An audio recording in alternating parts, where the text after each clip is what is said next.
Bonjour et bienvenue encore. Aujourd'hui, nous allons parler sur l'agriculture parce que nous sommes en train d'éclairer la jeunesse par rapport à la situation que nous traversons. Ça fait depuis plus de 30 ans que nous traversons la guerre.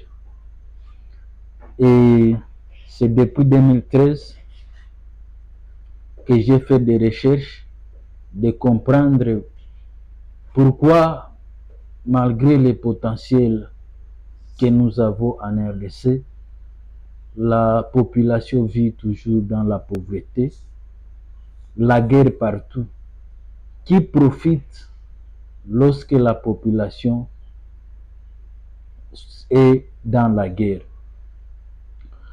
Nous avions parlé à long et à large sur les minéraux parce que nous avions abordé les conflits de la RDC dans 3 dimensions.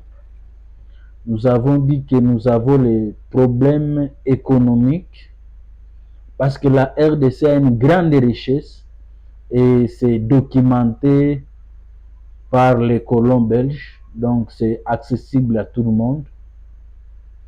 Et cette richesse est source, au lieu d'être une source de bénédiction, c'est une source de malédiction. Nous avons aussi les problèmes fonciers, parce que la population qui est en train de naître, on ne sait pas si en 2050, dans 2100, où est-ce que cette population va vivre. Parce que lorsque une seule personne peut se tailler la part du lion dans toutes les provinces, il a des hectares, il a des fermes. Donc une seule personne et qui va mourir d'un moment à l'autre, alors que la population est en train de croître. Donc c'est un problème que nous devons réfléchir d'avance pour que nous puissions aider la génération future. À part ça, nous avions compris que nous avons un problème de pouvoir. Vous savez, en RDC, il y a ce qu'on appelle le trafic d'influence, de pouvoir. Et c'est un problème que nous devons résoudre. Parce qu'avec la démocratie, ce n'est pas toujours facile. Vous-même, vous voyez comment les votes, ça se passe en RDC. Alors que c'est les votes qui nous donnent l'accès au pouvoir. Et ceux qui ont eu l'expérience du pouvoir dans le passé, ils veulent toujours garder ces mêmes pouvoirs. C'est pourquoi vous voyez qu'il y a toujours des contestations après les élections. Et nous allons parler de l'agriculture parce que ça fait 3 mois que j'ai fait des recherches par rapport au problème qui est devant nous. Vous avez attendu au mois de décembre, novembre, que l'Union européenne va stopper avec l'achat de cacao en RDC parce que d'après les informations qu'ils ont reçues, que leurs experts n'arrivent pas à entrer dans les champs, ils n'arrivent pas à entrer dans les champs de la RDC parce que on dit qu'il y a l'insécurité surtout ici à l'est de la RDC. Et à part cela, nous avons aussi les problèmes de la praticabilité des routes. C'est pourquoi il y a un grand débat entre le gouvernement, les ministres des commerces extérieurs, parce qu'on lui a posé par rapport à la situation. On voulait considérer notre cacao comme le cacao du sang, comme les minéraux. Mais C'est pourquoi nous allons essayer un peu d'éclairer la jeunesse par rapport à cette situation. Parce que vous devez savoir que l'Union européenne, c'est parmi les grands bailleurs de fonds que nous avons ici en RDC. Et lorsque l'Union européenne veut serrer les taux, veut mettre en application ces principes, parfois ça peut créer des contradictions entre la population locale, la politique et l'Union européenne. C'est pourquoi nous allons éclairer la population locale, nous allons éclairer la politique.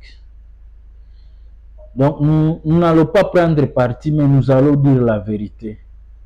Parce que quand les gens sont dans des séminaires, on leur donne des per diem, on leur donne de l'aide. Ils ne disent pas à la population qu'ils ont reçu l'argent de l'Union européenne pour suivre la directive que l'Union européenne veut. Vous devez savoir que l'Union européenne ne veut pas qu'il y ait la déforestation. C'est pourquoi nous allons parler de l'agriculture pour voir est-ce que réellement nos cacao, nos cafés et d'autres cultures proviennent du produit de la déforestation.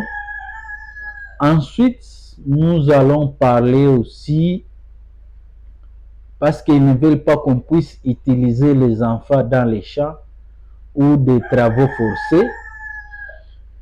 Et l'Union européenne veut aussi la transparence,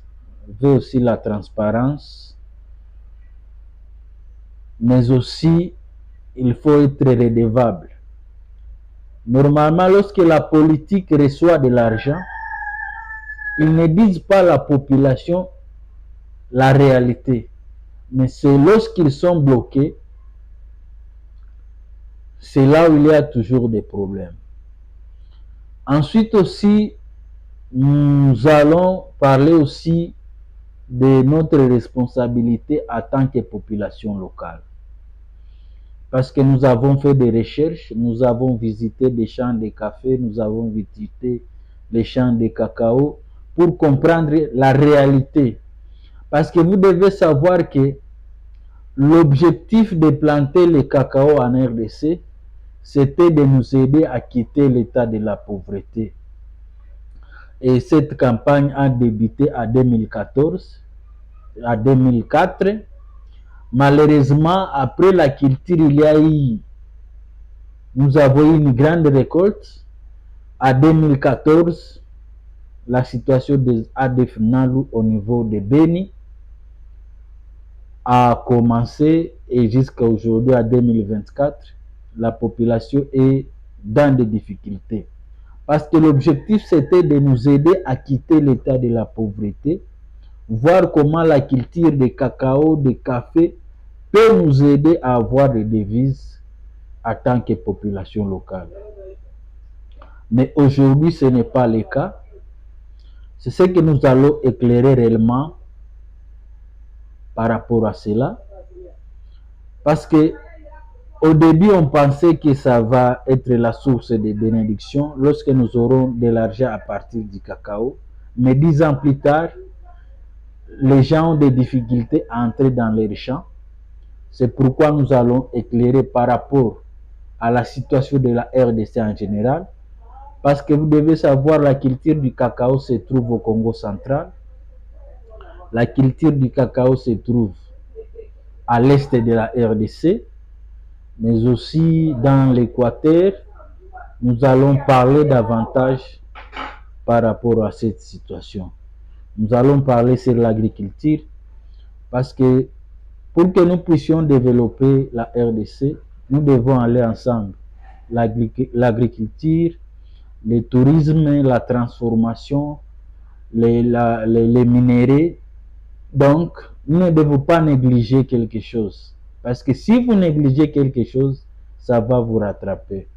Vous savez ce que nous traversons aujourd'hui. Donc, nous allons recommencer à zéro. Avec la situation qui est arrivée en Goma depuis janvier 2029, nous allons commencer à zéro. Donc nous allons refaire